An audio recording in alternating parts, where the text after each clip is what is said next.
1 minute after start time here now. So, for everybody new that's joining us, welcome. I guess we got a good turnout, and I think I just mentioned a couple of minutes ago that if you don't have your mic muted, then at least have a push to talk button set up there. So, but without ado, thank you for everybody for coming. And Mr. Oxner, you got the floor. All right. Well, thanks for joining. I didn't really know how much interest there would be in this, but there's seems to be quite a lot of names here on the list. I'll try not to embarrass you or myself, I should say, or bore you to tears.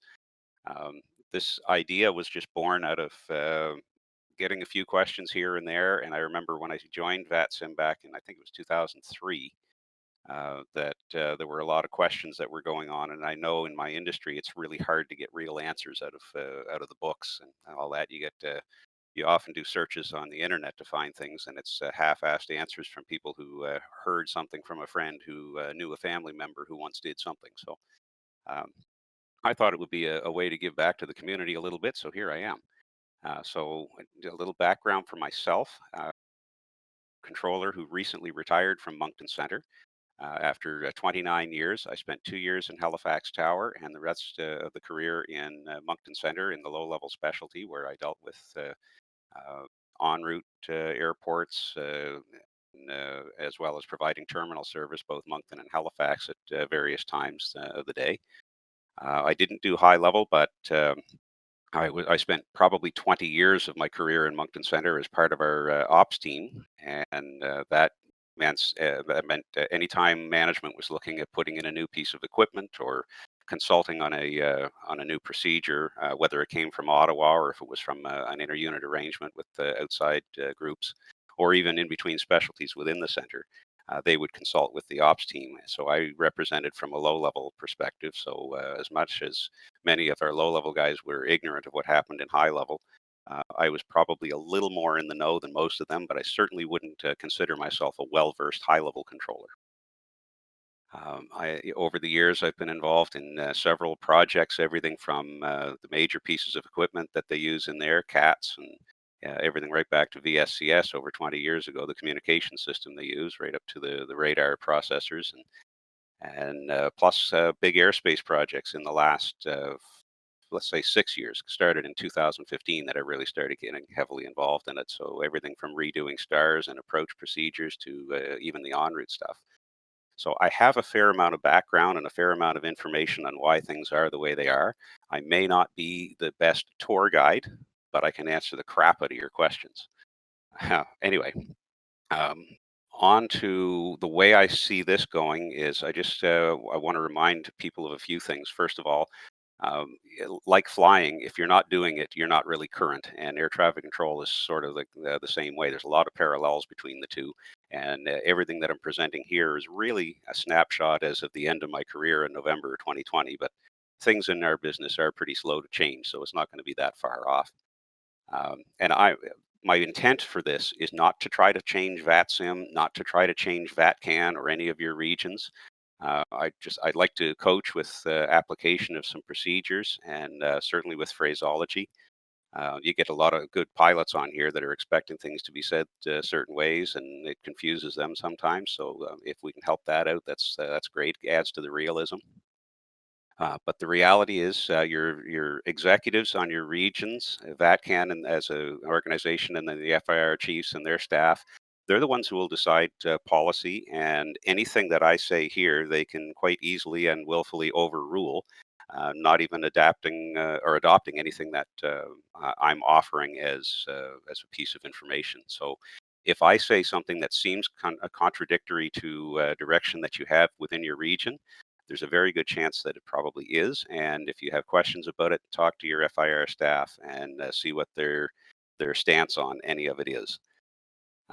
You also may find some of what I speak to about the real world stuff not really applicable in VATSIM.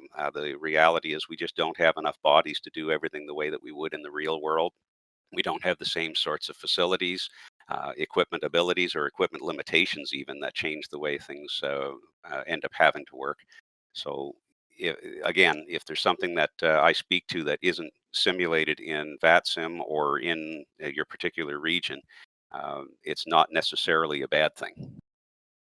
Um, so the one thing I'll get started with one thing. I'm not sure if we want to go with questions first or do a little bit. I've collected a few topics, um, so I think I'll start with those, and we'll do a few things in there, and then maybe go for some questions as things come up.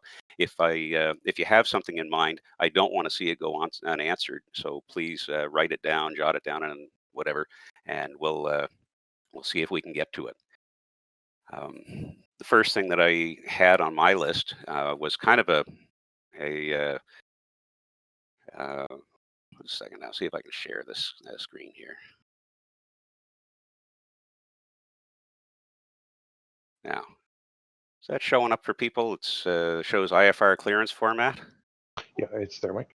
Okay, perfect. I don't see my screen showing a there it is. Okay. I got three monitors in front of me and a whole crap load of information, and I'm kind of new to Discord, so there's a lot of confusing things for me. I had focused on other things. In any case, the clearance format, there are 9 elements of a clearance format. Not every clearance has each and every one, but they all follow the same pattern. The reason that was developed, it was years and years ago because when radio communications, sometimes they can be a little bit sketchy, but if everybody gets in the habit of getting the right things in the right order, then communication is easier for the air traffic controller. It's easier for the pilot to pick up. And also, if they miss something, they generally can figure out what part of it they may have missed. So if you see that sheet there, it says the IFR clearance format, and the first thing is prefix and aircraft identification. Whoops, sliding around there. The prefix, they have ATC, ATC instructs and ATC clears. You rarely, I've never heard anybody say ATC instructs an aircraft to do anything. That was sort of like an emphasis thing, but it's never really needed. But the ATC clears part is there whenever you're relaying an IFR clearance to some through a flight service station or something. That's when it would use it. If you're DCPC, which is direct controller pilot communication, you don't bother with that. So that first one is almost irrelevant. The second one is a clearance limit. So the aircraft has to know what he's cleared to, whether it's short of destination or the destination airport.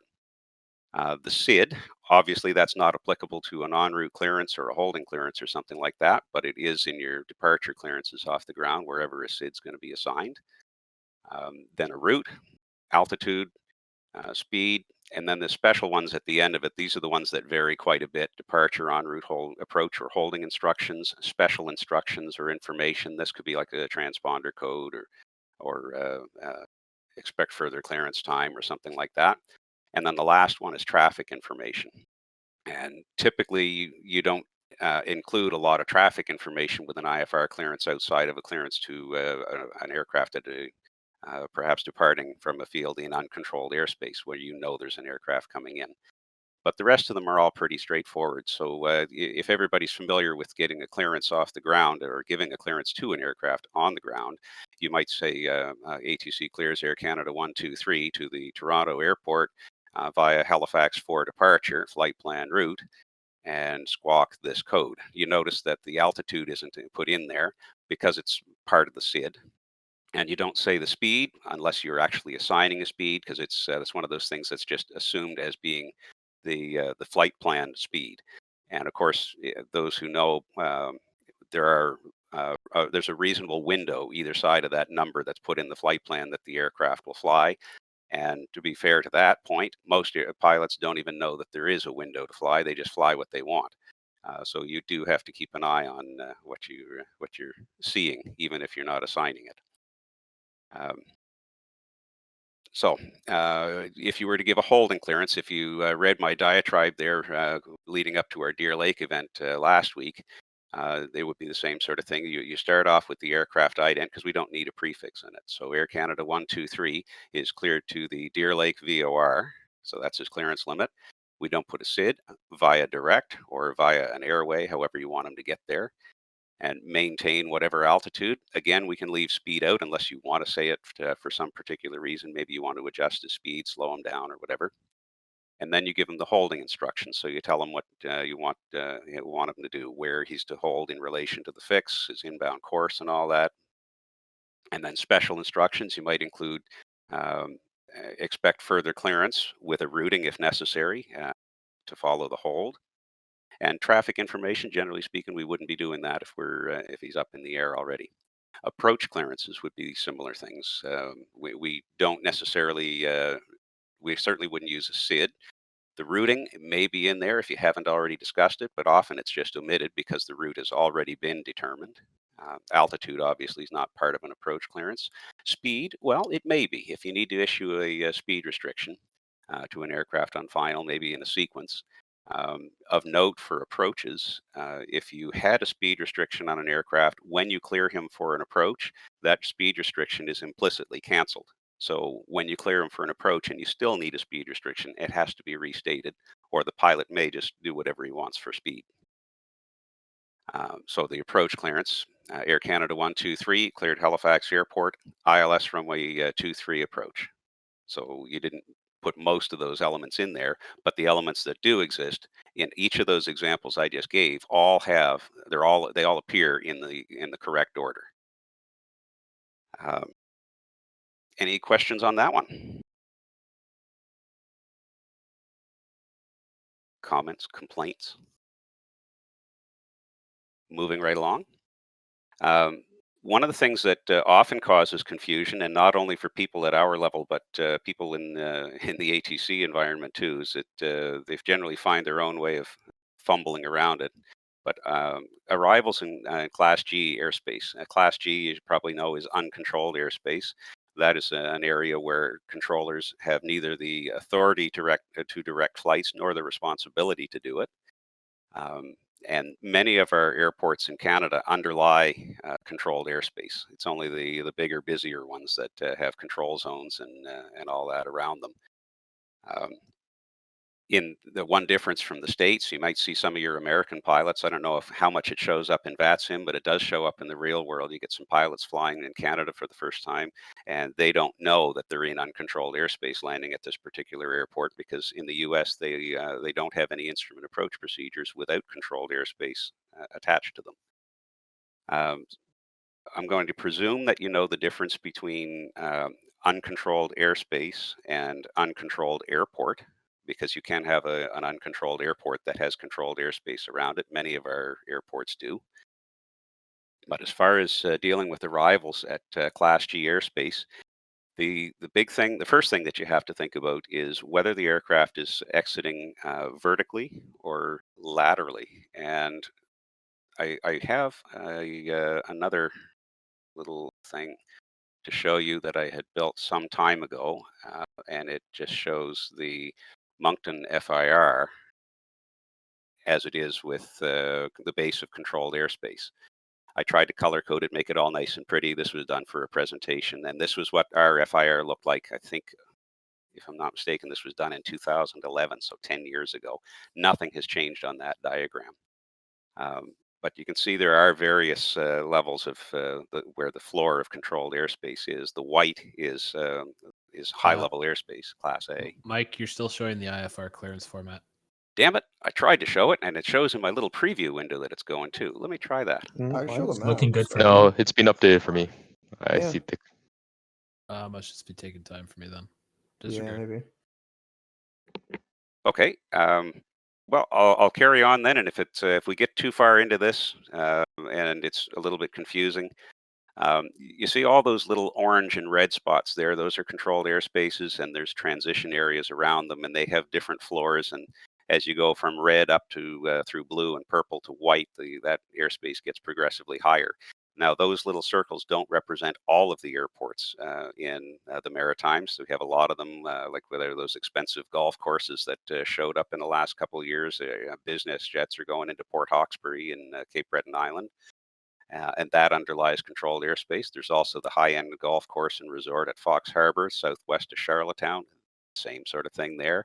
And of course, in that purple spot in the north side, we have Bathurst and Charlotte, which are some of the smaller, less busy airports, but the floor of controlled airspace there is 12,500. So how you would deal with those depends on where the aircraft is coming from. If we look at, say, going to that Bathurst up into that purple area and they're approaching from the south, the aircraft will probably be leaving controlled airspace laterally. So he's punching out the side of it. In that case, it's just a matter of giving him a clearance that maybe has an altitude on it, and the statement would be while in controlled airspace. So if he's up at 12,000 and you don't really want him to go below 5 for whatever reason, because maybe you have an aircraft cleared out of there and he's cleared to 4,000, then you could say exit controlled airspace at 5,000 or above. And then that way you have your separation between him and the guy at 4 while they're both in controlled airspace. They might go zinging right by each other in uncontrolled airspace, but that's on them. That's the fun part of ATC. Now, most of the airports in these cases would be an airport underlying controlled airspace. So all of that light blue in that image is 2200 AGL. So an aircraft would be heading to one of these airports, and you have the authority to direct that aircraft and their flight path while they're still in controlled airspace. And in almost every case of this sort of thing, the aircraft would be approaching one of these airports and probably wanting to set up for an approach, and you would actually treat them like any other airport. You'd clear him direct to fix. He's requesting for an approach or what have you.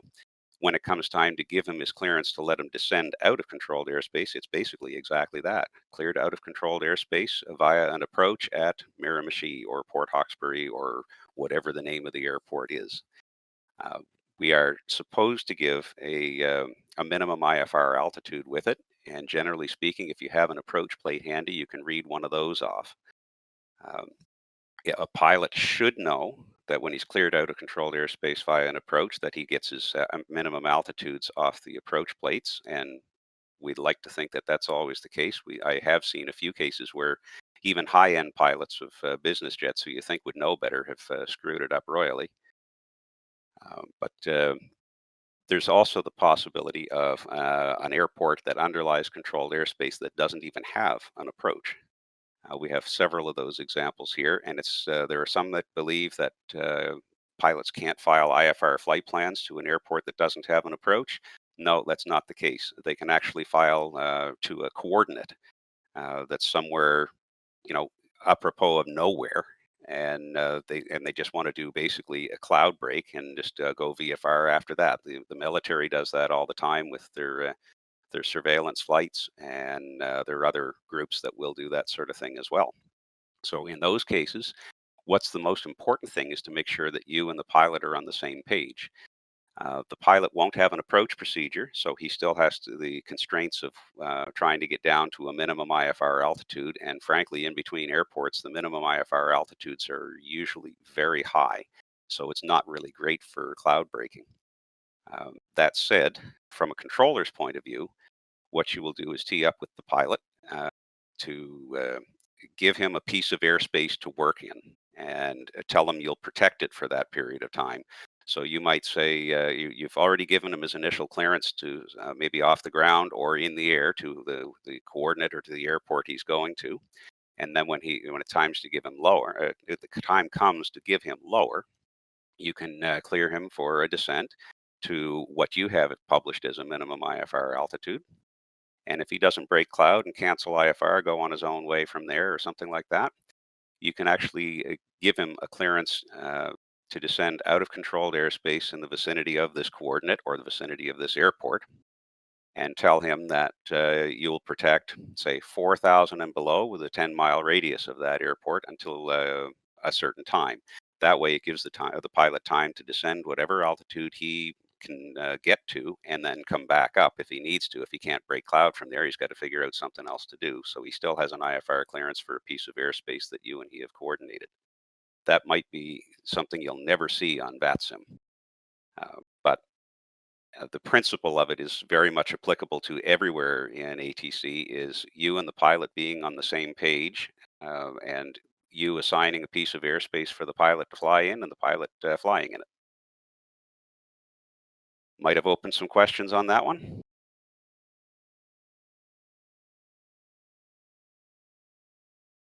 Moving right along. The next one, this has been a topic both in the real world and on VATSIM. We did get a question on this one through that form that was sent out a while ago by Mark. Clearances to aircraft departing from uncontrolled airports. We, generally speaking, a controlled airport has a tower in operation, and usually there's an agreement in place with the IFR unit that the tower will give an IFR clearance to an aircraft, and it'll almost always be a SID is published for that airport. So a departure will include a SID and the flight plan route, and it'll assign or include a transponder code with it. So what happens if there is no SID? Or maybe there's a SID there, but you don't even want to use it. You don't need to use it. This has been my philosophy all along. Whenever I have an aircraft who's looking for an IFR clearance and there's no other aircraft at that same airport, all of the SIDs in the Moncton area are radar vector SIDs, which is not the case everywhere. Many airports have RNAV SIDs or even hybrids between the two. But in our cases, we have all radar vectored SIDs. And for example, an aircraft departing Charlottetown runway 10 and wanting to go to Toronto, why would I restrict them to runway heading if there's nobody there? So so at an uncontrolled airport like Charlottetown, I can assign a SID if I want to. If there's one published, I'm perfectly free to do that. ATC clears Air Canada 123 to the Toronto Pearson Airport via the Charlottetown 1 departure flight plan route. Squawk this code. Some people will say, I didn't assign a departure runway on there. You're absolutely correct. That was a conscious choice. Another thing that has been discussed about this is assignment of a runway to an aircraft at one of these airports. Generally speaking, if I don't have a reason to assign a runway, I won't, because then it forces the aircraft, if he changes his mind on what runway he wants to use, it forces him to come back to me and get an amended clearance. Where if I don't assign a runway in the first place, he can depart whatever runway he wants. He can change his mind half a dozen times before he calls me on departure. I don't care. If I do need it for separation, for example, if there's an aircraft on approach to runway 03 at Charlottetown, I don't want them going off runway 21. So I will assign them in that case because there is other traffic involved. So again, if there's other traffic involved, perhaps a SID is a more appropriate way to deal with it. Perhaps not. Perhaps it's unnecessary. One example that I could give is say that take that aircraft approaching Charlottetown runway 03. He's on a long straight in coming from Halifax. Now I have a departure who wants to go off runway 10, and he wants to turn back across that departure or the approach path of the other guy. What I could say, instead of giving him a SID and forcing him to talk to me on departure before he does anything, I could give him a clearance that says, ATC clears Air Canada 123 to the Toronto Pearson Airport via direct Moncton flight plan route, if that's what he had filed. Maintain flight level 280, depart runway 10, and climb runway heading to 6,000 before proceeding on course. Squawk this code on the assumption that the arrival's at a 5,000 or lower. That means that I have something provided there in terms of vertical. Now, there's those who are thinking ahead realize that there's something else missing in that clearance, because if somebody's on approach, I just can't have a departure valid forever. There would have to be some kind of separation provided for in regards to arrival versus departure, which we can talk about later. Some interpretations you'll get about cleared on course are a little bit on the funny side. A common routing, let's see if I can pull up a map to play with here. Common routing out of Fredericton would be, let's see if I can get this all set up right.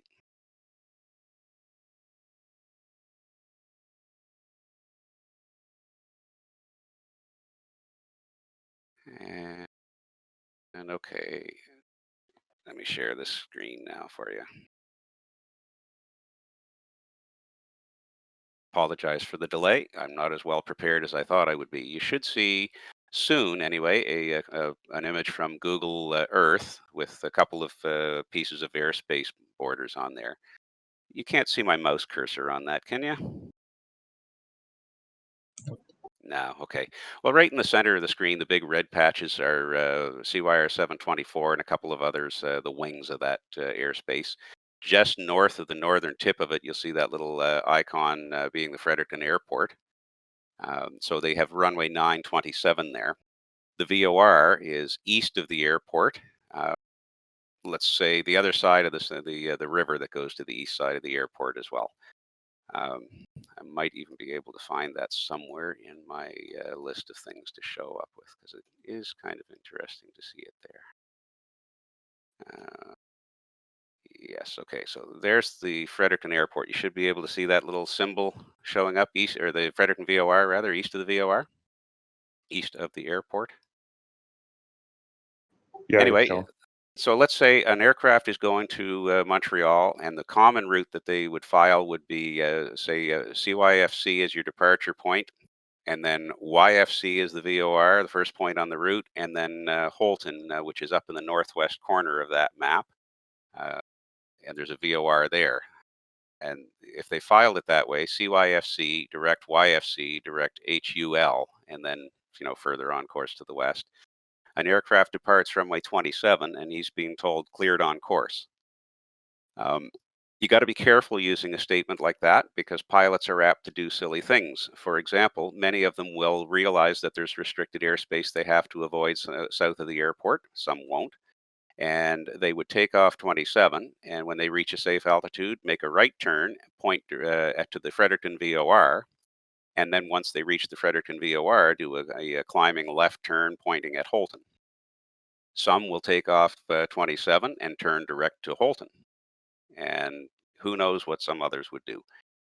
This is a case where if you're going to assign a clearance that doesn't have a SID in it, it might be helpful to give the pilot some direction. So for example, instead of using flight plan route in that case, you may omit the Fredericton VOR and give him his clearance, depart runway or clear to the Montreal Trudeau Airport via direct Holton flight plan route, maintain flight level 200. So at the very least, we haven't given him flight plan route, which includes the Fredericton VOR, and in theory, the pilot will take off 27 and turn right direct Holton. He might take off 27 and turn sharper right than you're expecting to pick up a track line between Fredericton Airport and the Holton VOR. Happens in the real world. I've seen it happen in VATSIM as well. And that same issue can happen if you give him a SID, which is runway heading, and he checks in out of 1,000 feet and you say cleared on course. He might do all those things anyway. So the upshot of it there is, if you need it for separation, for example, if you have somebody on approach to runway 27 east of the airport and you have a departure off 27, you might just as well give him a heading or something to make sure he turns in the correct direction and doesn't go too far around and point into the face of the arrival. Next thoughts I had for this were clearances to aircraft departing uncontrolled airspace, uncontrolled airports. That are actually outside of controlled airspace. There's not a whole lot of difference in most of these cases. The clearance will sound the same. My clearance out of Fredericton was cleared to the Montreal Trudeau Airport via direct Holton flight plan route, maintain flight level 200. My clearance out of Bathurst, which is way up here. Let's see if I can turn on that airspace.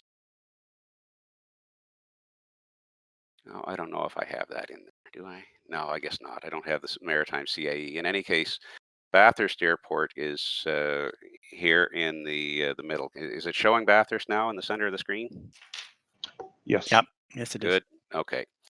So that's the Bathurst Airport. Now, the base of controlled airspace over Bathurst is 12,500.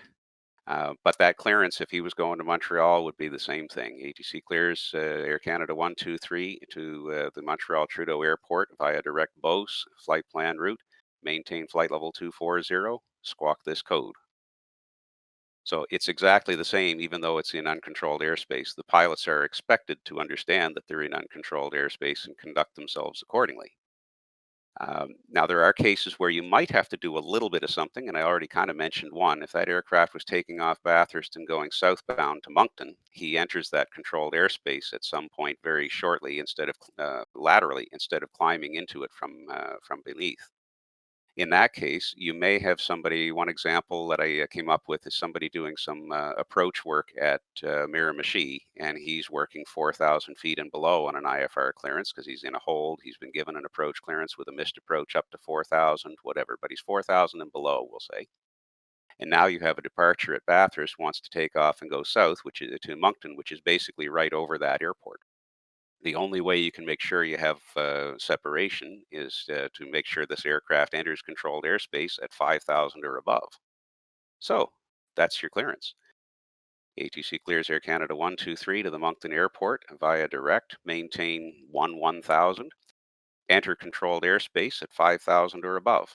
All those clearance elements in that format I gave you earlier in the correct order, and of course the transponder code to follow. But the point there is you get that aircraft to make sure he climbs to 5,000 while he's in uncontrolled airspace, so that by the time he enters your airspace where you're responsible for everything, he's actually 5,000 or above. Now, how many thoughts on that one do we have? This would always be a relay, right? Yes, in that particular case there, we don't have, in Moncton Centre, we don't have direct communication with the guys on the ground at Bathurst. And this is where you might actually say something in terms of traffic information. That's a good point. If for an aircraft coming into Bathurst and you have a flight plan proposed out of Bathurst, when you're clearing that arrival out of controlled airspace via an approach at Bathurst or however you're saying it, you might tell the aircraft, I have a flight plan proposed out of Bathurst at whatever time, and give him the aircraft type and the aircraft call sign so that when he goes over to his en route frequencies, he can make calls and see if he can hear that aircraft so he has an idea of what that aircraft will be up to.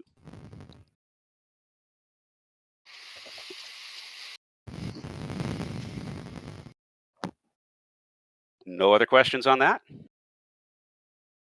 Does anybody want to go over holding clearances again or have any questions about it after that VATSIM forum post that I made on those? I'm quite happy to do it if anybody wants to hear more about holding clearances. Or if somebody hasn't seen the post and doesn't really understand them. We'll put that one off. The next one that I had was actually a fairly involved one, vectoring. There are some questions about vectoring that some people, real world and otherwise, should probably know about. A lot of it centers around phraseology. First of all, I'm sure in your regions you might have minimum radar vectoring altitudes established at certain airports. For those of us in the Moncton region, we have them at Fredericton, St. John, Moncton, Charlottetown, Halifax, and Sydney. It's not to say you can't vector an aircraft where there isn't an MRVA. You just got to be very careful about what altitude you're choosing. Um, from a real world perspective, I don't think it's really applicable here in VATSIM.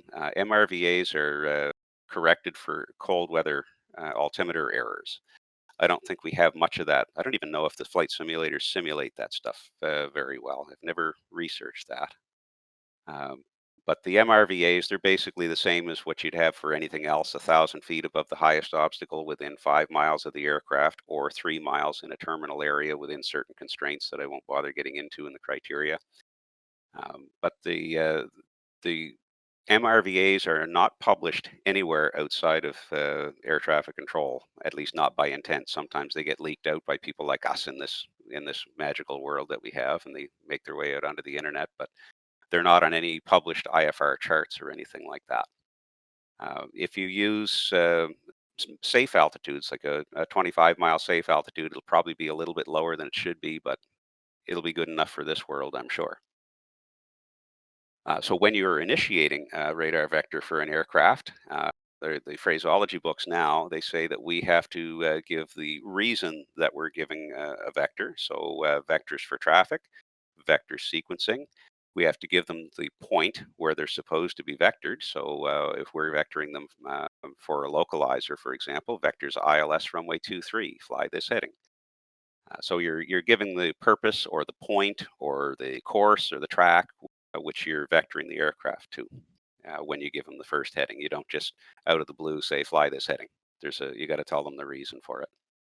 When you're terminating a vector, you got to give the aircraft a statement of his position and instructions on what to do.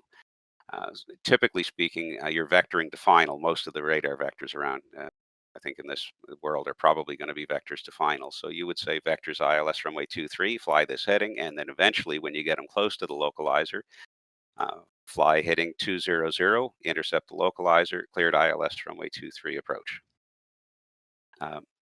Incidentally, they were picking on phraseology quite badly for controllers across the country over the last few years, and I'm going to say probably with a lot of good reason, because our phraseologies were getting kind of loose and all that. When you issue an aircraft a clearance to fly a procedure, you're actually supposed to name it as it appears in the Canada Air Pilot. So if you'll bear with me while I find one of my approach plates to play with. I think I have it on that window. Let me see.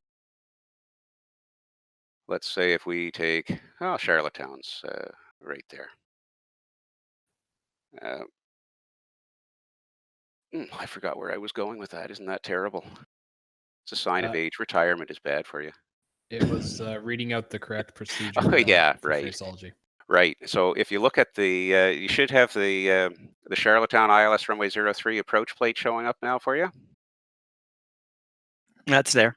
Okay, so on the very top of that, top left corner above the plan view of the approach, it says ILS, RWY, the abbreviation for runway, and 03. So if you're vectoring them to final on that approach, or you're clearing them direct one of those fixes to let him do his own nav to final, when it comes time to give him the approach clearance, you would actually say, cleared ILS runway 03, and then the word approach, because that's what you're clearing them for. Similarly, with a SID, you would clear them for the Charlottetown 4 departure, because that's how you refer to a SID, as a departure, and you name it by the number that's on it. So actually a Charlottetown 3, there it is. So you're clearing him for the Charlottetown 3 departure, so that's the phrase you would actually use. Similarly, RNAV runway 21. You don't necessarily, or you don't have to say the thing that's in the parentheses on those. Cleared RNAV runway 21 approach. Something that is very helpful to pilots and has been mentioned to air traffic controllers again and again over the last few years, especially with more and more aircraft being electronic in nature. I was always amazed years ago, before RNAV became as common as it is, certainly before FMS became as common as it is, that pilots were so good at judging a descent. They knew exactly when to start down, and it didn't seem to matter if they were coming from the west, going straight in on the eastbound runway, or coming from the west and going, an extra 20, 25, or 30 miles downwind before they could, fly to turn to final and land in the other direction. Every pilot seemed to know exactly the right point to descend. With the electronic aircraft, everything is managed, and operators tend to be really pushy on trying to get the pilots off the controls and let the computer fly it. So in order to help a pilot manage a descent, there's been a big emphasis in the real world about trying to give pilots a heads up when you're starting to vector them. If you're going to take them off a star, or you're vectoring them away from an approach procedure that they had already been set up for, giving them an estimated distance to the termination of the vector or the course that you're going to intercept. So, for example, if he's 25 miles west of the airport and you're going to send him north of the airport, turn him base leg and bring him back to the west. So when you start vectoring them, Air Canada 123, fly heading 090, vectors ILS runway 27. Expect 50 track miles, or 50 track miles to threshold, something like that. I don't think a lot of controllers put a lot of emphasis on it, but having discussed it with some of the flight crews, it was greatly appreciated, and Nav Canada was pushing pretty hard to get controllers to say that. Now, if you're taking an aircraft off a star and you're planning to put them back on, then there's a little bit of difference in that phraseology. You would tell them the heading, vectors for traffic, turn left to this heading, turn right to this heading. Expect direct affix later on in the star in 10 miles, something like that, to give them an idea of how far off the star they'll be put off, so they can adjust the rate of descent appropriately.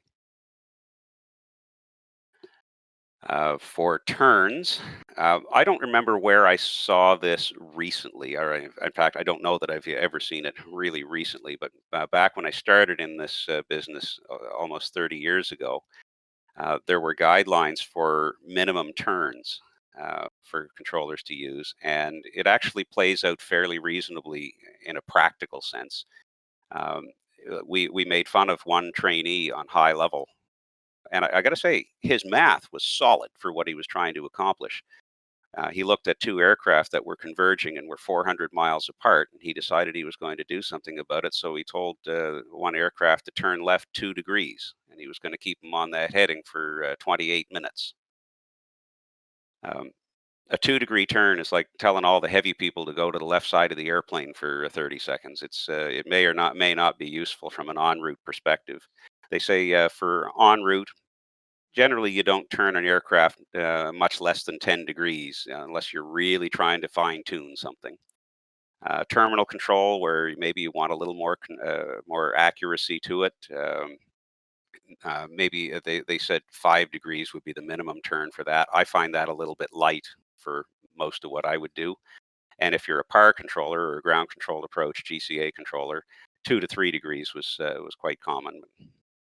But practically speaking, turns not less than 10 degrees for en route aircraft.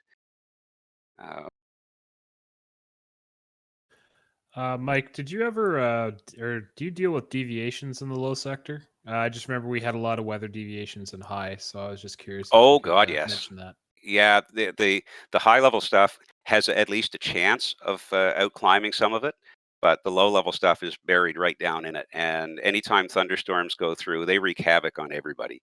Um, that airspace that I showed you there at Fredericton, um, that was one of the biggest issues that we had in the Moncton FIR regarding deviations. You see that the yellow lines are our sector boundaries there, but Fredericton Airport is just north of CYR 724, those red ones in the middle, and St. John Airport is just south of it. Most of our traffic goes, let's say, over Fredericton or into Fredericton from the west and from the east going to Moncton and whatnot, and everything into St. John, they're all going west and northwest. But if they have to go around for 23, then they have to make their way around that restricted airspace, and more times than I can count thunderstorms have caused aircraft that would have been, unfettered and undelayed to venture into that restricted airspace because of not wanting to go into the bright red centers showing up on the weather radar. Um, when it comes to vectoring an aircraft in heavy weather, what we generally would give aircraft more like limitations on what we can accommodate as opposed to fly specific headings. The weather radar that goes in the centers is generally not all that good. It's a very vague description at best, and what's on the aircraft is almost always better than what we could see, unless they have absolutely nothing. So we might tell an aircraft, say if he's coming north of Fredericton into Moncton and he has to deviate to the right a little bit, we might tell him, pick whatever heading you like, but don't go further right than a heading of 120 or there's restricted airspace, something like that. So it's kind of half vectoring and kind of half not. You're letting the pilot do his own navigation, but you're giving him a limit on what you could do with it. Yeah, okay, that's similar to what I had. We had deviations left or right, of course, 20 miles approved, advise when clear of the weather, and then we just give them a present position direct to get them back going where they need to go. Yeah, yeah, and that's quite often, especially during like last summer when traffic was really, really light due to COVID. You get an aircraft, if there's no other traffic around and no restricted airspace to worry about, he says, we need to deviate 10 degrees right for weather. I would just say, deviate as you need, and when you're able, proceed direct both and advise. And then he could turn left, he could turn further left, he could turn right again after that. Don't care. Don't even bother telling me. Just let me know when you're back on course so I have an idea what you're doing. Right on. Thanks, Mike. Appreciate the refresher on that. Yeah. Vectoring to final. I got a couple of things I wanted to talk about there that might help your game a little bit. Um, there's something in addition to the minimum radar vectoring altitude. If you're vectoring an aircraft to final, um, there's something else you may have to be concerned about is the minimum, the glide path intercept. And I'm just trying to search through something here to give you an example. Share another screen. We'll go back to the approach plates, and I'll show you the ILS runway 23 at Halifax. That should be showing up there now. I don't know how well you can see that. I'm not sure how big the screen is for you. The minimum safe altitudes, or the quadrantal altitudes, they show 2,200 feet northwest and southwest, 2,100 feet northeast, and 1,900 feet southeast. The MRVAs that we have in that area, for those who know the map, actually allow you to have an aircraft down at 2,000 feet within, well, a few obstacles here and there. But on the approach path to 23, you could actually have an aircraft down at 2,000 feet as a legitimate radar vectoring altitude. The issue that we have there, if you look at, oh yes, here I am trying to tell you all this, and in the midst of my own work, we fixed that separately. The Blue Nose NDB was once the final approach fix for this approach, and it's out around 6 miles. The glide path intercept was actually 2,400 feet. And that was the minimum altitude, even though you could legitimately vector them at 2,000 feet. When you're vectoring them for the approach, you have to make sure they're at that you don't have them intercepting the glide path inside the final approach fix. So the lowest you could put them would be the altitude at the final approach fix. Now, this is something I didn't even really consider when we were redoing Moncton last fall, to see if that one was accommodated otherwise. The ILS runway 06 was another example. We had yeah, we did fix that too. God, I don't have a good example to show you. The former final approach fix on this approach was the Riverview NDB. We took that out, and it pushed the glide path intercept altitude to 2,100, and we had an 1,800 foot MRVA there. So again, if you were vectoring for the ILS 06, you had to keep them at 2,100 instead of letting them go all the way down to 1,800. Now with AVTIC posted as the glide path intercept altitude, you can see on the profile view of the approach, it's 1,610. You could bring them down to 1,800 feet without a problem. Incidentally, that MRVA has gone up now too. So anyway, totally embarrassing myself, not even remembering my own works. Are you looking for an old chart there, Mike? No, it's not really all that important. I mean, just something to hear myself speak about, I suppose. Let's see, the next one, this is probably a little more interesting, is how close you can vector an aircraft to the threshold. So you're vectoring them to final, and how far back from the threshold can you get them on that course? The rule in the book says 2 miles back from the point at which final descent will occur or will begin. Now, there's also a caveat. If he's above 3,000 feet, you can bring him into 1 mile. If the aircraft requests it, you can vector him in closer, but at no point closer than the glide path intercept, or the point at which he'll intercept the glide path. So now I've been teaching our trainees in Moncton Center, because we don't have a lot of mountainous terrain or anything like that. Your own region may vary wildly from what I'm about to tell you here. But because of our flat terrain out here, vectoring was pretty easy. It worked with all but one approach in the Moncton FIR, just because of the vectoring altitude due to radar coverage for us at Fredericton. And that, because of MLAT, has also been solved there. I told trainees that if you point them, set them up for base legs such that they're pointing at about 10 miles or maybe 11 miles on final, and give them the turn in toward the localizer at the appropriate moment, you'll almost always meet or exceed that requirement of 2 miles back from the point where final descent will begin. And further to that, what I used to do is, as a guideline, not a strict rule, because it would depend on winds and everything, but for every 60 knots that an aircraft is flying on that base leg, lead that turn to final by 1 mile. So if he's doing 120 knots over the ground, roughly 1.5 miles, 2 miles back from the localizer, give him the turn to final. That's from a 90-degree intercept. Obviously, if it's a shallower turn, he's not going to take as long to make that course adjustment. If you've got yourself into a position where it's a sharper turn, so he's maybe taking a 120-degree turn to final, you'll have to lead that turn just a little bit more to make sure he doesn't go through. And as always, you're adjusting from known winds, from observing other aircraft on approach, before him, so forth. So you'll notice, for example, if you were vectoring from to an airport where the runway is aligned west, so you're vectoring for an ILS on 27, and the guy's coming in from the north, and the winds are really strong at altitude from the south. Well, that turn is going to be adjusted a little bit because if you turn them to a heading of 240, which would give you your 30-degree intercept, which is what you tend to aim for, maybe that 30-degree heading for intercept works out to about a 15-degree change over the ground, which means he's going to go a lot further before he actually intercepts the localizer and hit it closer to the threshold than perhaps you want to. Similarly, if he's coming from the south, maybe that 30-degree turn might be too much. Uh, the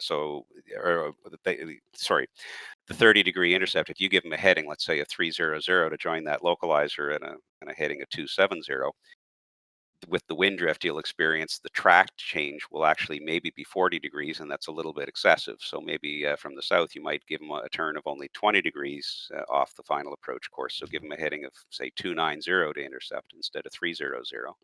Where from the north, you might give him a heading of, instead of 240, which would be 30 degrees, you might give him a heading of 230, which would be 40 or even 45, something like that. Let's see. I've covered everything I wanted to in that, or at least everything I could think of for there. Anybody have any questions on that one? Am I helping anybody at all, or just confusing things? It's all Well, good. no, it's great material. Agreed. All right, the last thing that I had on my list, I don't know how much is taught in VATSIM about initial separation, whether it's from the tower's point of view, where departure releases are coordinated with center and tower just zings them as they're ready, um, versus a separation applied where, say, a tower isn't online and the center controller is doing it, perhaps even at an uncontrolled airport. Where there's controlled airspace to the ground. Is that part of the syllabus for most of the students, or is it just something that's kind of given as we go because there's not a lot of traffic in some areas? I think the syllabus talks more about wake turbulence separation really than the departure separation is just dealt with as, make sure that the aircraft behind is not going to overtake the aircraft in front. Yeah. Okay. Um, if you're going to play by the book for MANOps, or the new document MATS, it has the same separation standards in it. There's a few things that we could talk about there. Radar is obviously the most efficient one for most circumstances. And like you say, if you're talking about from an airport perspective, yes, wake turbulence separation really does come into play. And if you're talking about a terminal control operation where you can go down as little as 1 mile between departures in certain circumstances, then yes, wake turbulence separation comes into play again.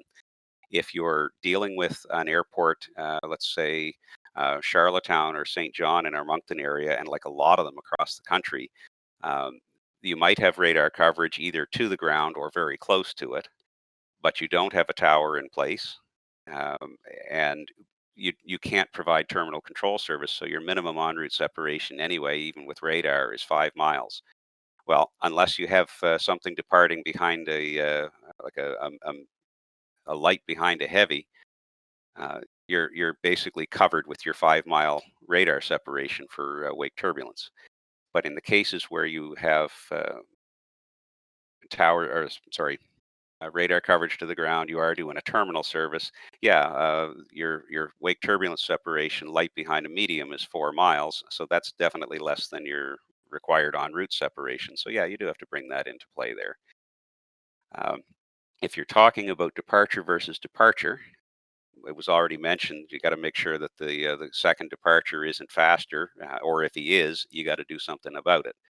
So we'll put the simple case it would be a jet in front of a turboprop. Both of them are mediums, and you're allowed to use 3-mile separation. You don't even have to turn them very much because it's hard to get aircraft off that fast. They both have to be pretty much ready on the runway to have them to the point where the second one's airborne and the first one is not quite 3 miles away.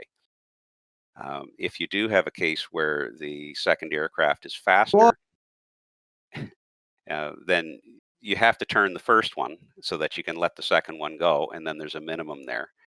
Um, Now, I don't know, is it really worth discussing all of this, or am I just throwing stuff out there that's going to confuse people and not be particularly useful? I'm enjoying it. Okay, well, we'll look at the 1 mile rule because that's the funnest one when you're a departure controller. I mean, departure versus departure, they start with separation. They're safe on the ground. It's up to you to screw it up. There's all kinds of little rules that you can play with. Like, for example, if you have crossing runways and they're at least 45 degrees apart, you don't even have to think about it. Launch the aircraft. And when they get in the air, the only caveat is you can't turn one toward the other departure's runway. So that's pretty easy to get going. If they're coming off the same runway, then if the second aircraft is faster, you're using radar separation. Turn the first one 30 degrees, and you can whistle the second one when you're sure you're going to have no less than a mile between them at any point. And then keep them on those headings until you establish your 3 miles or vertical or something else. That's cool.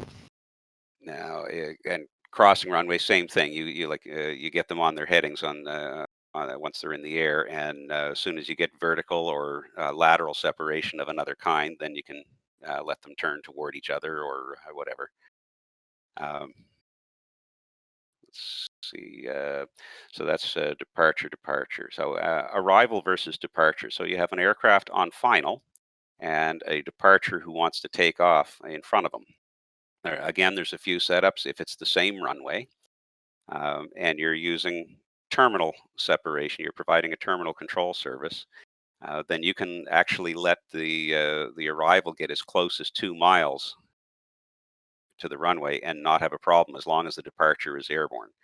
So airborne, the departure is airborne before the arrival reaches a point 2 miles on final. Some people find that a little bit tight in the real world, and they don't like it. And now you have to also take it with a bit of uh, take it to an extreme, and you'll see how ugly it can get.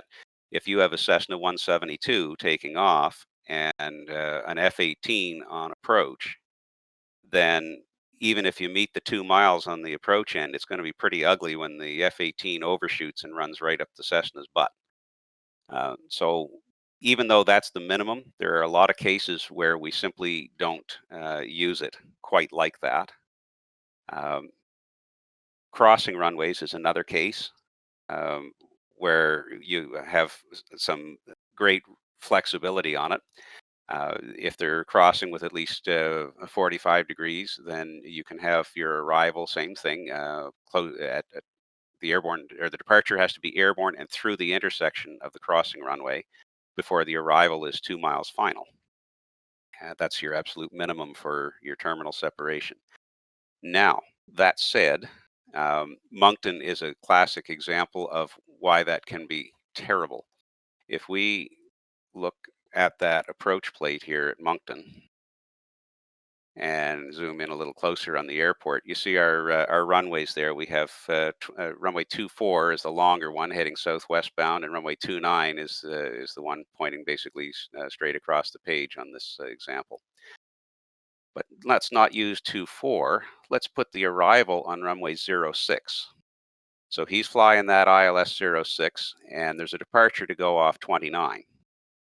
So that runway is 8,000 feet long. 29 is 8,000 feet long, and the intersection of the runway is basically right at the thresholds of 06 and 11. So if you let that arrival get down to fly the approach, and that departure is airborne and just crossing the intersection of the runways when the arrival is 2 miles final, it looks like you've met all you need to worry about as far as that rule is concerned. The trouble is, advance that each of those aircraft 1 mile. Your arrival is 1 mile final for 06, and your departure is 1 mile off the departure end of 29. And on a 45-degree angle, that's only 0.7 miles apart, assuming the departure hasn't drifted south. So you can see how that's a lot uglier than it could be. Everybody in Moncton Center would use that situation there with a lot more separation than just aiming for the minimum of 2 miles, because that's just a whole lot of ugly.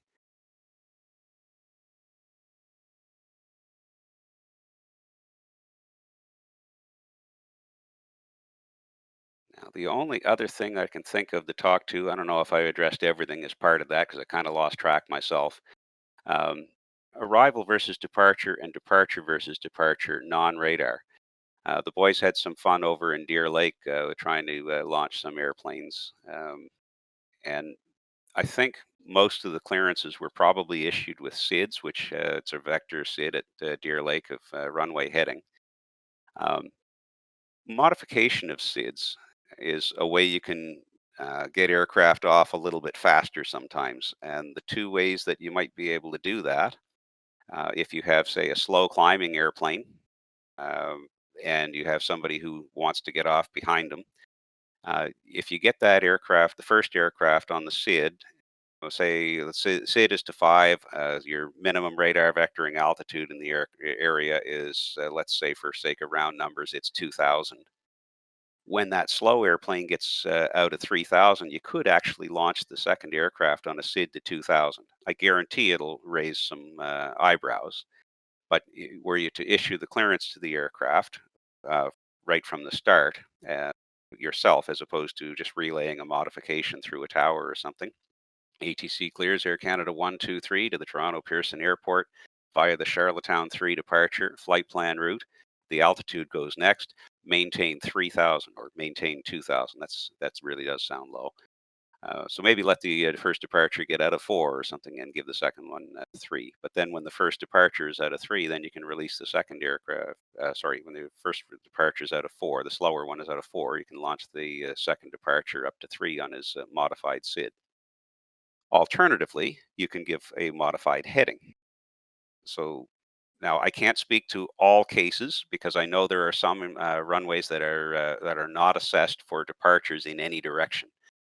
All of them in the maritime airspace, save runway 15 at Fredericton because of the restricted airspace just south of the airport.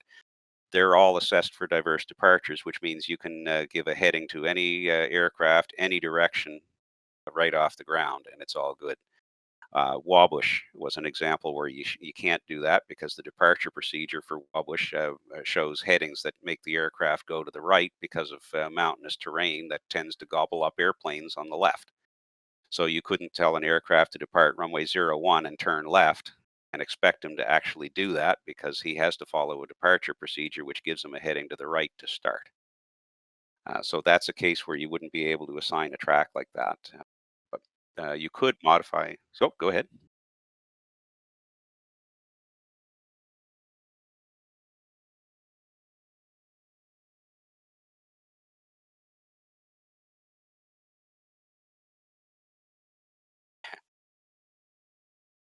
Yeah, yeah, okay.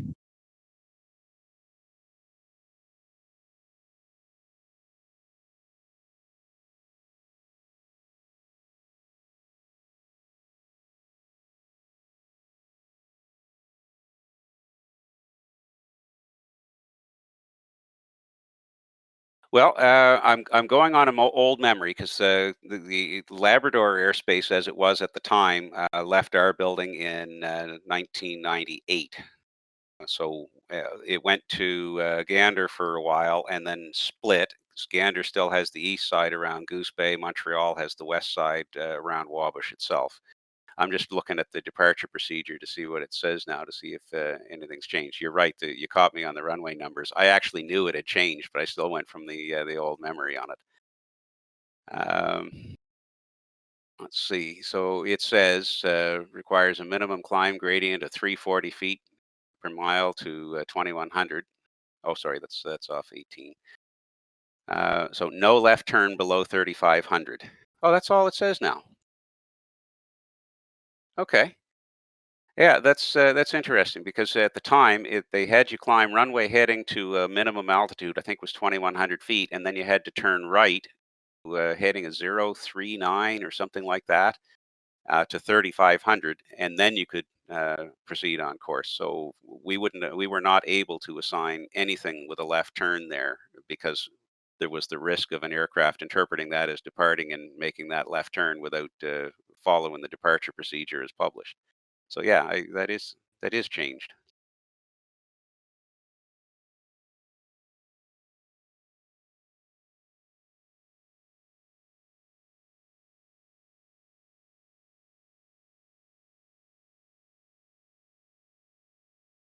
Uh,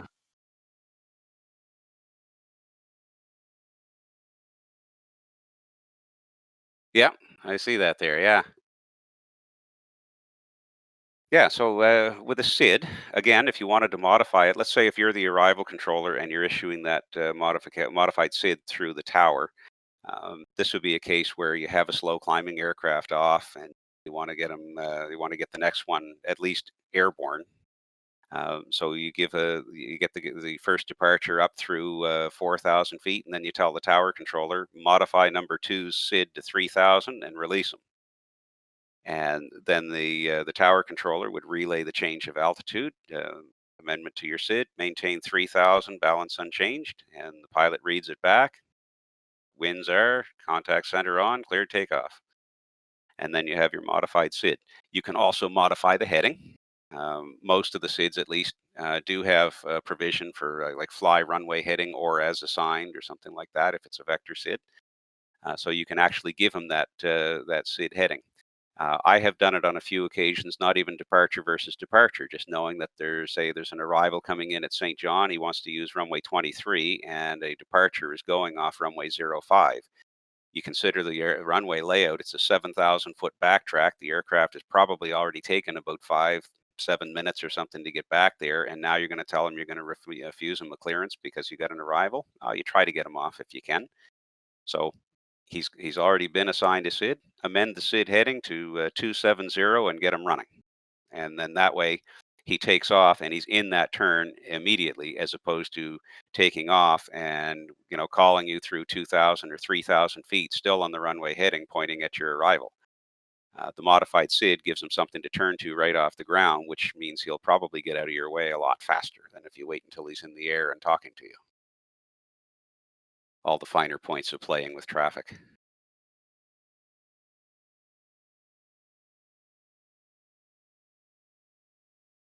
Got off on so many tangents there, I forget where I was going. That's all I really had on my list of things that I was going to bring up. I'm quite happy to entertain questions if anybody has any.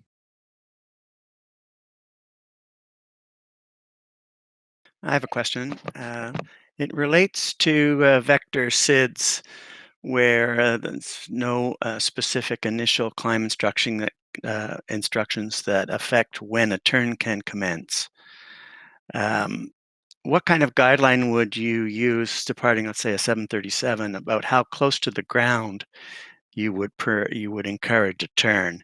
Does the minimum vectoring limits come into play for something like this? I got into heated discussions with NAV Canada's procedures over this. If there's no terrain or anything like that, or restricted airspace that governs it, it just says, fly this heading. Um, if your airport is assessed for the departure runway is assessed for diverse departures, then the minimum that the pilot has to do, he's got 3 criteria. He has to cross the departure end of the runway at least 35 feet above aerodrome elevation. No turns below 400 feet above aerodrome elevation, and he has to have a minimum climb gradient of 200 feet per nautical mile. If it's going to be anything other than that, it's going to be published. So you'll see in those departure procedures, like I called up for Wabush there, it actually tells you requires a minimum climb gradient of 300 feet per nautical mile to 2,100 feet. There's probably an obstacle, trees, mountains, towers, or whatever out there that they're trying to make sure you get going. Where we've published a SID at Fredericton for runway 15, and it also has a minimum climb gradient. If memory serves, it was 500 feet per nautical mile or something like that. It was pretty sharp because of the proximity of that airspace, but they had to get them up high enough, fast enough to get a turn early enough to not go into it. So once they've met those three criteria, then in theory, the aircraft can make a turn whenever he wants. Nav Canada procedures, they were upset at the concept of a controller encouraging or issuing a turn when the aircraft is below the MRVA. So theoretically, let's say go back to Halifax where I told you the MRVA is 2,000 feet. So an aircraft departs, he checks in basically with the wheels just not even in the wells yet. He's out of 800 feet and he says, "Hey, I'm with you." According to Nav Canada, you're not allowed to issue that aircraft a turn until he's out of 2,000 feet. So you can either wait until he climbs out of 2,000 to give him the heading, or you can say, leaving 2,000, turn left heading 200. But the interesting point on that is the aircraft departed on a SID.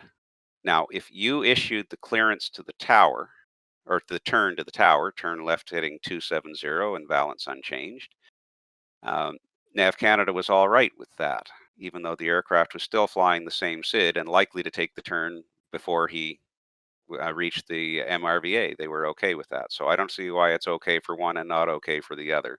And that was never resolved with the procedures people before I left. So if we don't know what the MRVA is because it's a dark secret, then what's our rule of thumb? That's a good question. You mean from a pilot's perspective? No, from a controller's. Okay. If I'm the departure controller and I'm asking myself when I can issue the turn, what's a good rule of thumb? My argument remains the same, unless you know of anything that says specifically no turns below a certain altitude, such as that departure procedure at Wabush. I would say exactly the same thing that I said for the entire 27 years I was in Moncton Center. I would say when the aircraft checks in, I would say fly heading 270, vectors for traffic, climb to flight level 200. And from a pilot's perspective, he is responsible if he's not assigned a SID, or if he's given that turn by the tower, even from Nav Canada's point of view, he's responsible for knowing what a safe altitude to make that turn is. Many pilots who fly a certain airport, quite often, they know where the obstacles are, they know where the hills are, and they know what's safe because they've flown there in many conditions, a lot of them VFR, and they know it's a good time to make a turn. And from an ATC point of view, I don't care. I'm letting him turn. It's all good. If a pilot is unsure, then one thing that they can do is take it's a little bit of work at a busy time in the cockpit, which is the problem that Nav Canada has with this. But this is what pilots are doing when they're just given a clearance, from an uncontrolled airport somewhere or someplace without a SID. They got to know what a safe altitude is. The approach plates all have quadrantal altitudes on them, 25-mile safe altitudes, as they're also known. And once you reach those, you're at a safe altitude, you can make a turn. And from an ATC perspective, if you're ever wondering, I would consider that a safe time for a climbing aircraft to make a turn as well.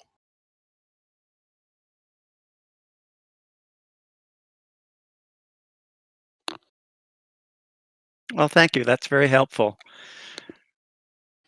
Question on turns there on departure there, Mike. Yeah.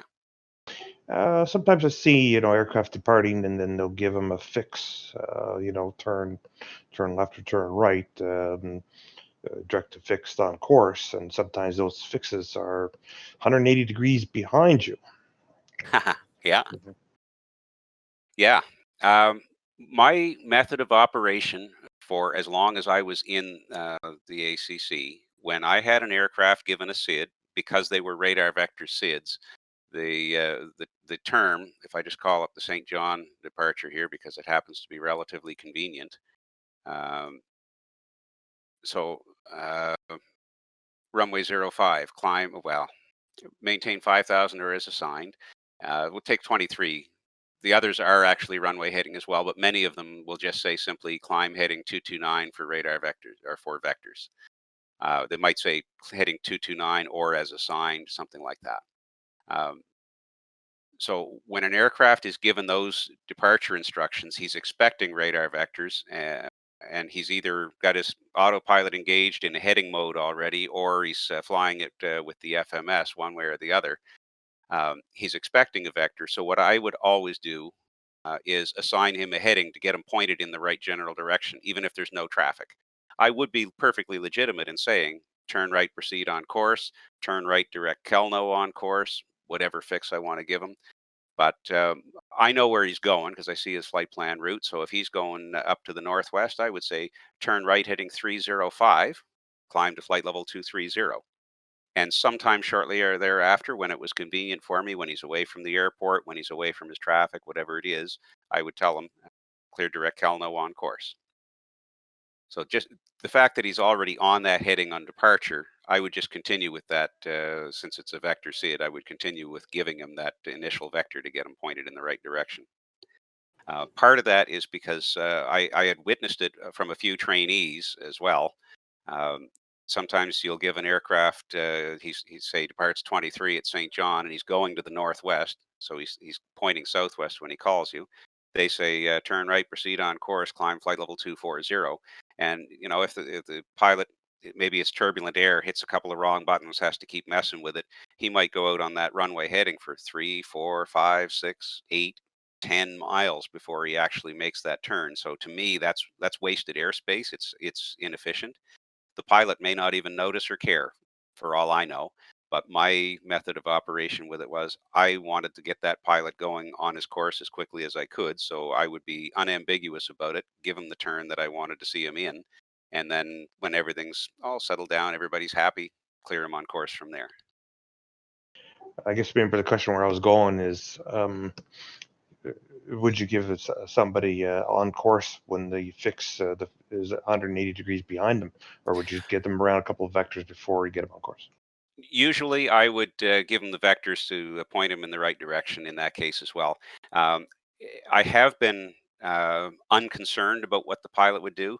A case that it might be important actually is an uncontrolled airport where there's some VFR traffic around. If you tell an aircraft to turn right and he knows there's traffic there, it might be a delay in the turn where the left side might actually be clean and he might be able to turn right away. So a case in point that comes up frequently is a departure at Charlottetown on runway 03, and they're going to Halifax, or an aircraft doing the ILS or RNAV Zulu on 03 and a missed approach, and their next port of call is Halifax. And that is 180 degrees behind them. So I would actually be explicit about it when I give the aircraft his overshoot instructions. I would tell them, you can proceed direct Halifax, and I would say, if I don't care, I would say left or right turn, your discretion. And I could say the same thing on departure if I was just going to clear him on course. Left or right turn, your discretion, proceed direct Halifax Airport.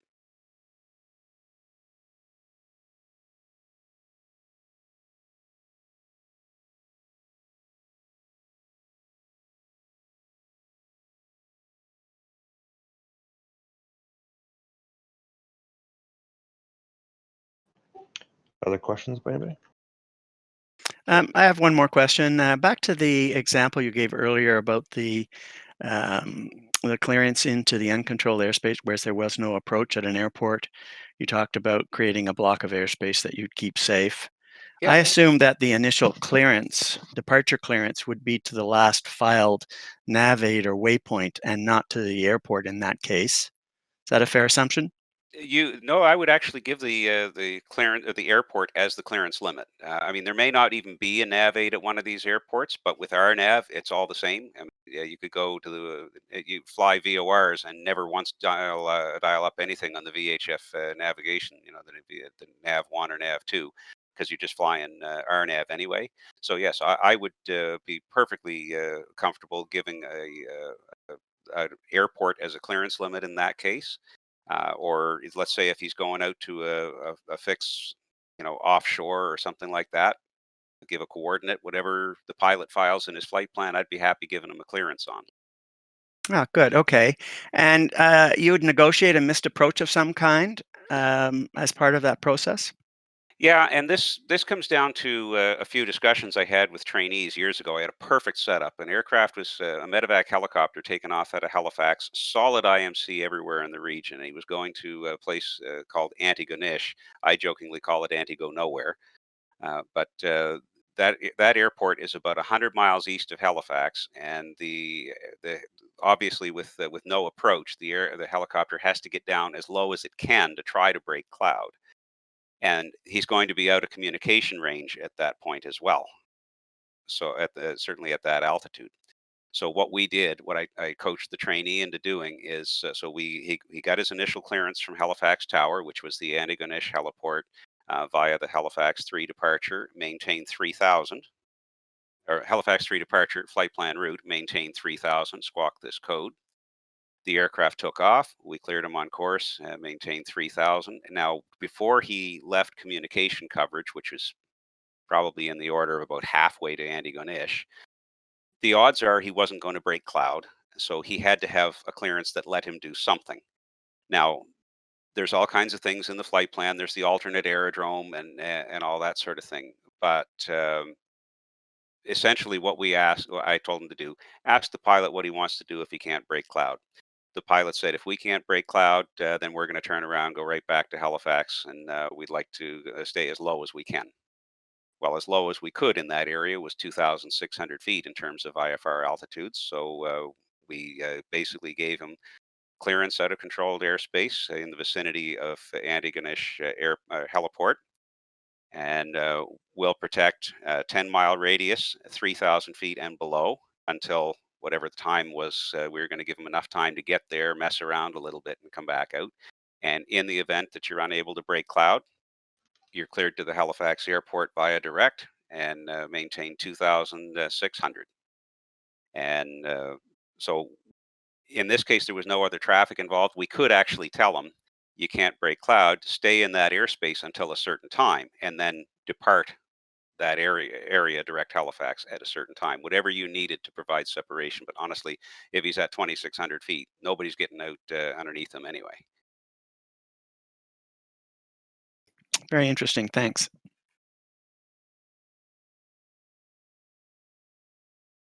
Just curious, just from a divisional level, is there anything that we instruct our controllers that irks you? You probably already know that I'm quite willing to give feedback. And I like it if something that irks me, like I'm the imperfect perfectionist because I like to try to do things right, and I'm just as imperfect as anybody else out there. We had for years, Nav Canada was coming down on us for getting phraseology right, and I do believe in that in principle, because if communications break down, then you as an air traffic controller have nothing. So if pilots are expecting things to be a certain way and you're saying them a different way, or you're using non-standard phraseology, then that's when things fall apart. We had a discussion the other night. We were talking about how some of the phraseologies that are around. When I got into ATC, when we were getting rid of an aircraft, I know that Americanism is frequency change approved, and that seems pretty pervasive through VATSIM. In the real world, we used to say cleared en route frequencies, but there was a big backlash against the term cleared for anything that wasn't really a clearance, in terms like a takeoff clearance, IFR clearance, whatever. One of the examples that really started that movement was many years ago. There was a ground controller working in a snowstorm with a number of vehicles out on the field, as there always are, and they're clearing snow off the runway. So the ground controller, to make sure the runway was vacant for an arrival, he told blower 123, vacate runway 06 in Charlie. I don't know if I'm just using example numbers and runways from my memory here, but it wasn't at Halifax. Vacate runway 06 in Charlie, report clear of the runway. And the vehicle, with all the noise of the machinery around him, he didn't hear it quite right. So he thought the ground controller was being really weird. And, well, yeah, I am clearing the runway. So he said, yeah, Roger, we're clearing the runway. He was clearing the runway of snow, not vacating the runway.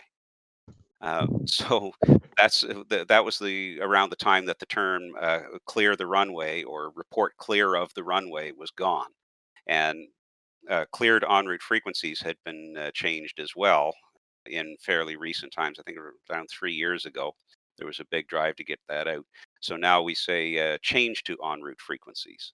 And that was already in the books in a sense, because if you had an aircraft on one of your frequencies and he was going to be out of range of that shortly, and you were switching him to another, the phraseology example in MANOPS and MATS now was change to my frequency 1186, change to my frequency 13435.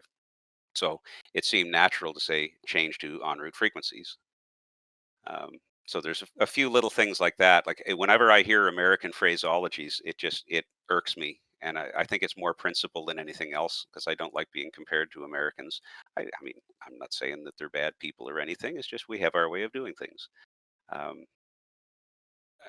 what was the other one that it was on the tip of my tongue a moment ago? We did mention clear runway, so that would be vacate runway. Yeah, vacate the runway or even get off the runway is better than saying clear the runway, because a snowplow driver would say, "Yeah, I'm clearing the runway. What are you talking about?" Um, clearance void. When you're issuing a clearance to an aircraft on the ground. By the way, I mentioned a few examples of aircraft departing when U.S. Center are giving them. There's no tower online, and it's an uncontrolled airport. It's a good idea to give a clearance canceled time. Uh, the states, they would use the term clearance void. In Canada, it's clearance canceled if not airborne before, and then give your time. Uh, and that's just another phraseology example that I prefer to hear it the Canadian way. But like I said, I'm not trying to change anybody. I'm coaching from one perspective, not a demand or anything like that. I have a question about uncontrolled clearances, if that's Yeah, allowed. yeah, absolutely. So a center controller who's giving a clearance to someone at an uncontrolled airport, Yep. would you clear them as if it was a controlled airport, or would you clear them as if you were FIC or FSS? So like ATC clears Air Canada 401, blah, blah, blah. Yeah. In the real world, it was context dependent. Because if you take Bathurst as the example I gave earlier, that was always a relay through a flight service station because we couldn't talk to them directly on the ground there. So it was ATC clears to the via maintain whatever. In the case of in Moncton FIR and a lot of airports across the country that are uncontrolled, they do have similar setups where there's a PAL or a transceiver for the center on site.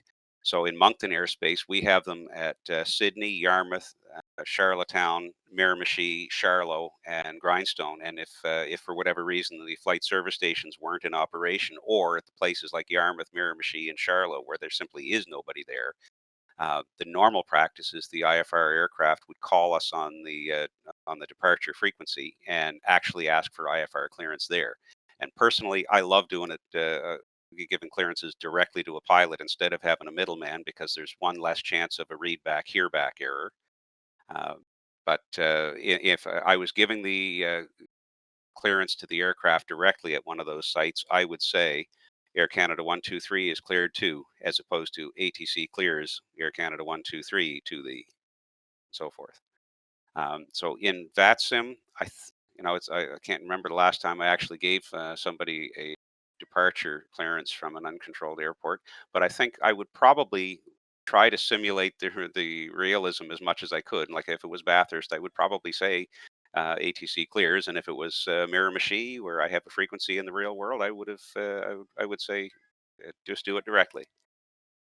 And another phraseology question related to that is I noticed that whenever clearances are relayed through like flight service or someone like that, they list the whole route. So there's no flight planned route or whatever. It's like, Alpha, Bravo, the Quebec 123, whatever. They just say the whole route from top to bottom. Is that Wow. standard? No, not in my mind. Wow. Because I as an area controller can, like, once upon a time, yes, because the flight plans weren't as readily available. The technology has changed even in the like tremendously in the 30 years that I've been involved. Because when I got to Halifax Tower, they had only recently gotten a printer. What they used to do is all the center stored flight plans, they would mail them to Halifax Tower and Halifax Terminal for the week, and you would just pull from those as you needed them. And then other flight plans that came in on the fly, sometimes you wouldn't even have the flight plan information like you should. But nowadays, everything is not only electronic, it's instantaneous. So you file a flight plan. They used to say an hour filing a flight plan before the center would have it. And nowadays, you file a flight plan, and like 2 minutes later, it's probably been processed and in the system, and anybody who needs it has it. So these days, with flight services having access to exactly the same information that the centers have, I see absolutely no reason for them to detail the entire route. The term flight plan route can be used according to MANOPS and MATS if the aircraft will be radar monitored to the first point on the route.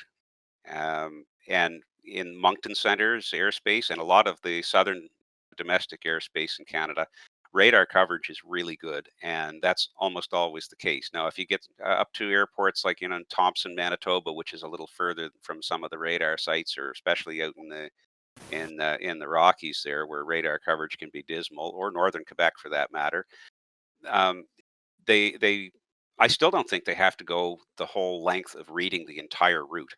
Maybe the first point or the first 2 points. But flight plan route is a valid expression, and they really should be using that to save their own time and the pilots. That's so interesting because I was flying out of North Bay for the past 4 years, which is a flight service station, and Yeah. every single clearance they gave was ATC clears Air Canada 123, and then they would list the entire route from top to bottom. Yeah, that's a waste of everybody's time, and it ties up radios too.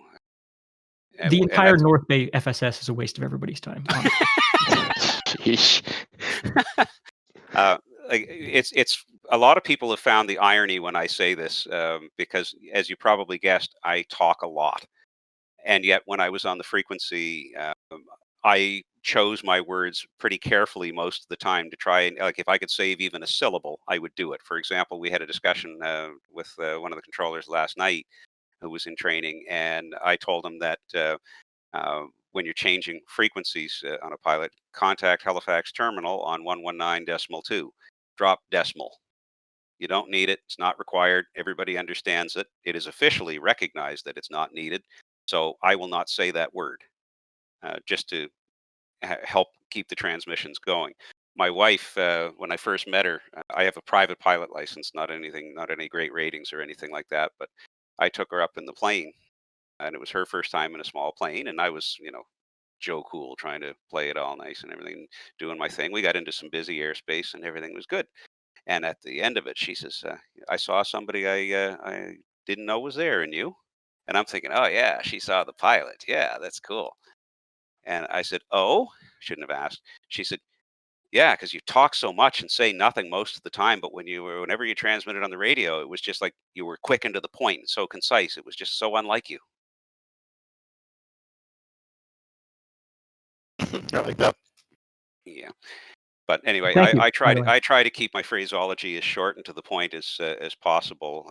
It really helps you to get into that habit when you're busy. I mean, it doesn't matter if there's not much going on in most cases, but at the very least, I like to keep a radio open when I can, in case you just never know. Somebody blows an engine and they need to talk to you and tell you about it as soon as possible. Or maybe something different, like an emergency descent. You have a 737 up at 350, half a dozen airplanes underneath them. If you're tying up the frequency with small chit chat or long-winded clearances, your first indication of it might be seeing them drop at 12,000 feet a minute into your traffic. Whereas he might have been able to say, "We're descending," if your frequency was open, so you could at least be on the alert for somebody who's going to start dropping in a second. So yeah, I try to keep things as short as possible. So the idea of reading out a full route when there's no need to, that strikes me as ridiculous.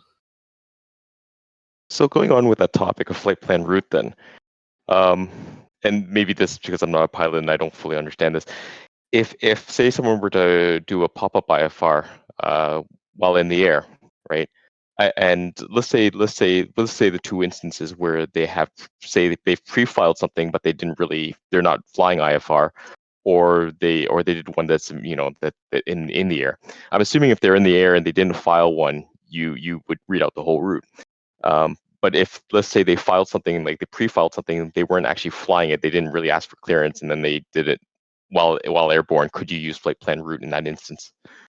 Your two situations are very slightly different. The first one, let's say the air file. So he doesn't have an IFR flight plan on file, or doesn't indeed have any flight plan on file. When he checks in and says, "Hey, look, I'm running into cloud. I'd like to get an IFR clearance from where I am to this airport at 5,000." Um, so um, in that case, since we don't have anything on route, or on our file, we obviously can't use flight plan route. So we would just we'd ask the pilot what he wants for a route.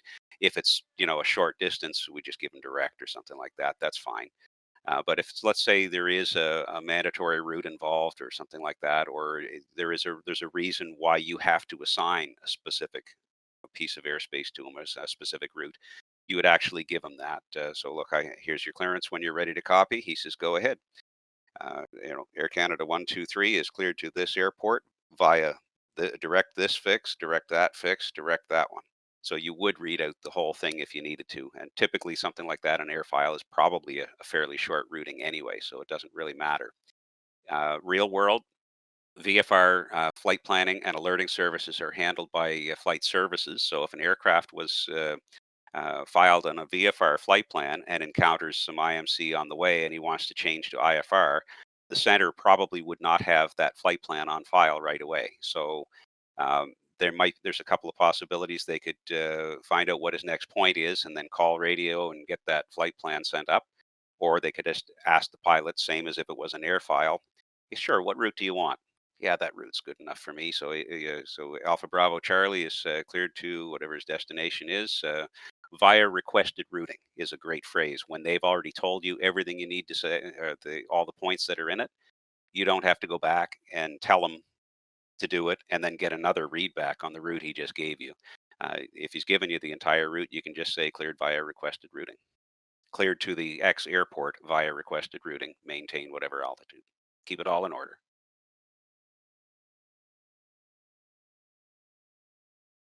Fantastic, thanks.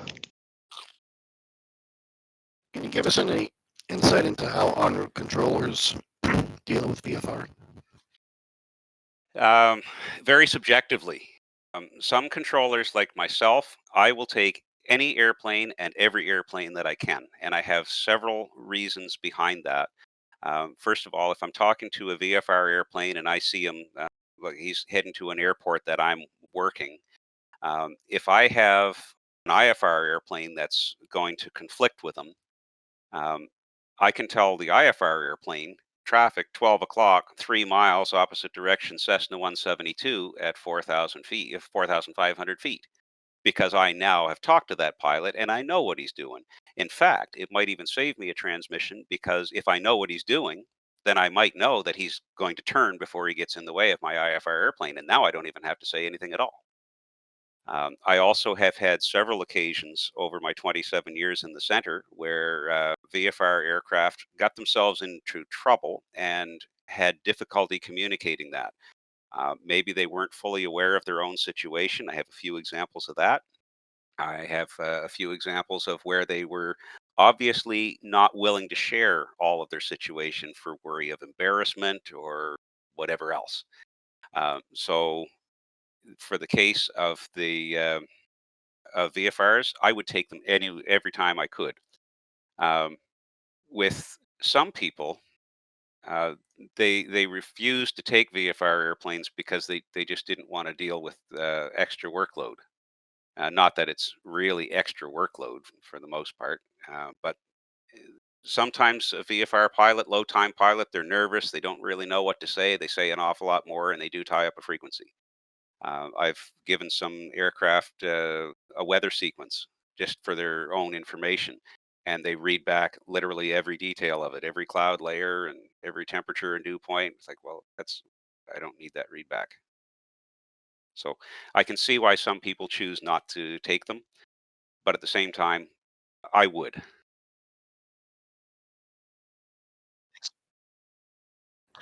Well, Mike, we're about an hour and 40 minutes into this. We're going to be losing our recording here due to some of our controllers here starting to drop off.